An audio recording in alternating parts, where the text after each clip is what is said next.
అప్పటికప్పుడు నిమ్మకాయ చట్నీ ఎలా చేసుకోవాలి 2 మినిట్స్లో. మనం తీసుకోవాల్సిన వస్తువులు: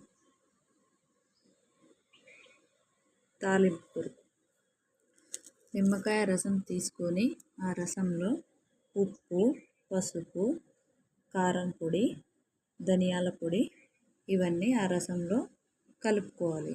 ఇప్పుడు తయారు చేసే విధానం: తాలింపులో కరివేపాకు. ఇప్పుడు మనం తీసుకున్న నిమ్మకాయ పులుసులో కారం, ఉప్పు, ధనియాల పొడి, కొంచెం పసుపు ఇవన్నీ వేసి కలపాలి. బాగా మిక్స్ చేయాలి. ఈ విధంగా కలుపుకోవాలి. ఇప్పుడు మనం చట్నీ ఎలా తయారు చేసుకోవాలో చూసుకుందాం.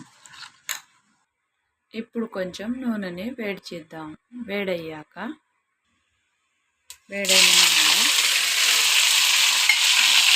ఇప్పుడు మనం ముందుగా చేసుకుంటాము ఇందులో పోసేసి కలిపేసుకోవాలి. నిమ్మకాయ చట్నీ రెడీ. వేడి వేడి అన్నంలో చాలా కమ్మగా రుచిగా ఉంటుంది. ఒకసారి మీరు కూడా ట్రై చేయండి. Like and subscribe. వేడి వేడి అన్నంలోకి ఇలా రెడీ చేసుకుంటే చాలా బాగుంటుంది. ఎంతో రుచికరంగా ఉంటుంది. ఇలా 1 మినిట్ వరకు ఇలా తిప్పేసి తర్వాత స్టవ్ ఆఫ్ చేసుకుందాం. అంతే, రెడీ. నిమ్మకాయ చట్నీ రెడీ అయిపోయింది. సూపర్ టేస్టీ ఉంటుంది.